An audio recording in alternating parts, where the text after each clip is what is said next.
And we're back with another PoU Utility podcast. It's been a minute, but it sounds cliche to say that because I always say that. But I think we're at a spot where, we might be turning the corner. Got the studio set up for the most part. Got all my gear kind of in a spot where I don't have to go and pull stuff out and do this and do that. I can kind of just sit down and record. And I think that's a big part of it. I think that's a big unlock.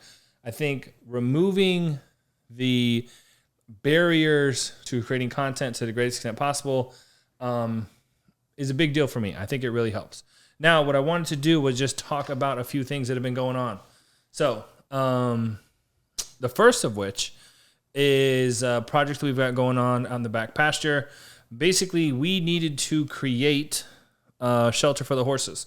So right now we have 3 pastures. For those of you that don't know, we live on 7 acres in Dover, Florida. We created a nonprofit. Nonetheless, we've got 3 horses and 10 or 12 other small animals. But the pastures are set up into 3 pastures.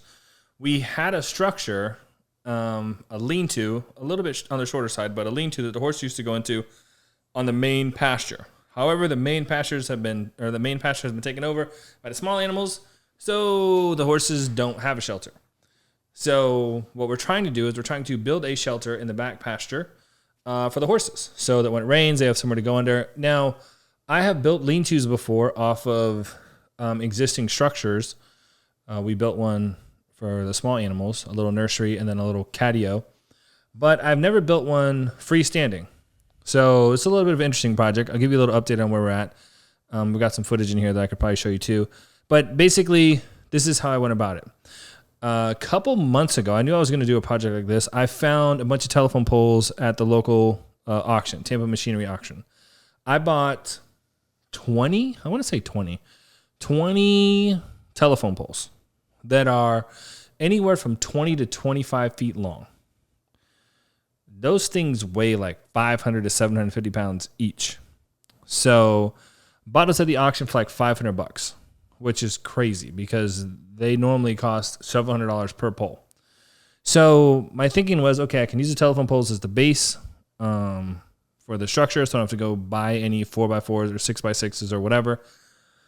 But I went out and measured them. The smallest one has a diameter of 8 inches or maybe 7 inches. The bigger ones have a diameter probably over 10. So I'm definitely not digging a hole with a post hole digger, 3-4 feet down that's 10 inches wide. So I actually bought an auger. Now, the first gas-powered auger that I bought it from Harbor Freight, and it just came with a 6-inch auger. I didn't really think about it. But then I realized that I need a much bigger auger. So I actually went on a website called Vevor. I'm pretty sure it's called Vevor. And they sold a similar auger that was actually cheaper than the one that I bought from Harbor Freight, and it had a 6-inch and a 10-inch bit. So I went ahead and purchased that. Now I have a spare auger that is unopened in the box in my warehouse. So if anybody wants one, let me know. But nonetheless, got that set up. Pretty easy to put together. And if that thing didn't dig 3.5 foot, 10-inch wide holes in no time, I mean, it made such quick work from that soil. And the only thing that kind of sucked was the soil was wet, so it got pretty heavy. So I tried to pull the auger out every couple of inches, but that's how I went about putting the holes in. So I basically mapped out for a 32 by 16 lean-to.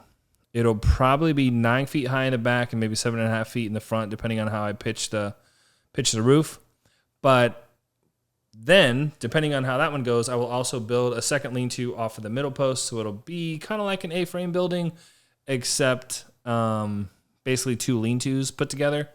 So this is my first time ever using an auger like that. It went really well. Then what I did was had Pops help me, and we basically rigged the grappler on the front of the Kubota to pick up the poles. So I cut the poles down to roughly 12 feet, rigged them up to the front of the tractor, was able to lift the poles up in the air and bring them over to the holes, drop them in the hole, and then I backfilled it with post concrete. Now, there's not a ton of space between the pilot hole or the hole that I dug with the auger and the actual post. But man, those things were as close to level as I could ever imagine. The whole round hole and round post that kind of worked out well together. So right now we've got 6 posts up. I'm looking into how I want to lay out the rest of the building. What I'll probably do for the roof is I'll do some 2x10s on the side, probably notch those into the post, and then I'll run 2x8s across, and then I will just grab some Galvalume steel metal roofing panels, 16 feet wide, and that'll be it. So that's a big project that we got going on. Pretty excited about that. So is Nat. So that's great. The other thing that has been going on is Carter just turned 15. So Carter just turned 15 earlier this week. He and Nat went. He got his driving permit. He also had to go to the doctor because he had to get a checkup for his ankle. Doc said that he had a grade 3 sprain, which he hurt in basketball over the summer. Nonetheless, he should be hopefully back in action next week. He's got to go to PT, but no breaks, no tears, so that's good. But the fact that he turned 15, it really, kind of just made me think about things like, okay, here he is. He's turning 15. He's about to start driving. He obviously will be driving with us for the first year, but now I get to start showing him a little bit more about cars. He just asked me tonight while he was doing the dishes.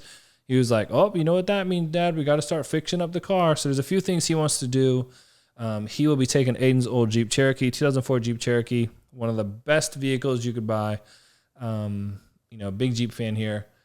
We'll be doing some basic stuff. Like I'll probably be updating the radio. We'll be replacing the radio. We'll be maybe replacing the rims and the tires. It also looks like either the front motor mount is bad or the front shock is out, so we might have to do some suspension work.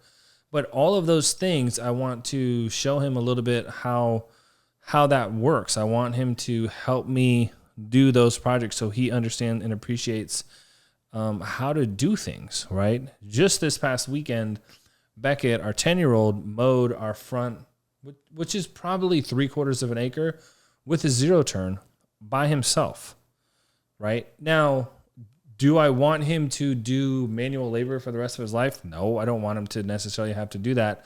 But the ability for him to operate a machine, right? A machine that if you're not careful, you're not responsible, you could hurt yourself or you could destroy something for sure. But him to be able to do that, us to trust him to do that, he gets very proud of himself at the end. He likes to, once he's done, we turn the blades off and we turn it all the way up, and he likes to drive that thing around like a go-kart. So it's like Mario Kart out there. It is the funniest thing that you've ever seen. Luckily, we can strap him in and there's a seatbelt, so it keeps him from bouncing out of it. But it's cool. It's cool for them to be able to do things, right? I want them to be able to do things so that they are capable, but also so that they have some agency, right? This is what this podcast is all about. This is what we really try to strive for, is just agency, right? How can you yourself develop greater agency? How can you help your kids develop greater agency? And I think that is a great way. Along those same lines, right? Working outside this weekend. Beckett goes inside. I'm outside doing something, I can't even remember what, but put the tools away, come inside. And Beckett's like, "Oh, Dad, you want half of my pizza bagel?" Like, "You made a pizza bagel?" He's like, "Oh, yeah, I made a pizza bagel when I came in." "How'd you do that?" "Well, I took a bagel and I put American cheese on it and pepperonis and then shredded cheese on top of that. I put it in the air fryer for 3 minutes. He did all this stuff himself. Now he's 10. Now, the air fryer was a huge unlock, it seems like. We bought that at the beginning of the summer. It's been a huge unlock for the boys to be able to cook for themselves.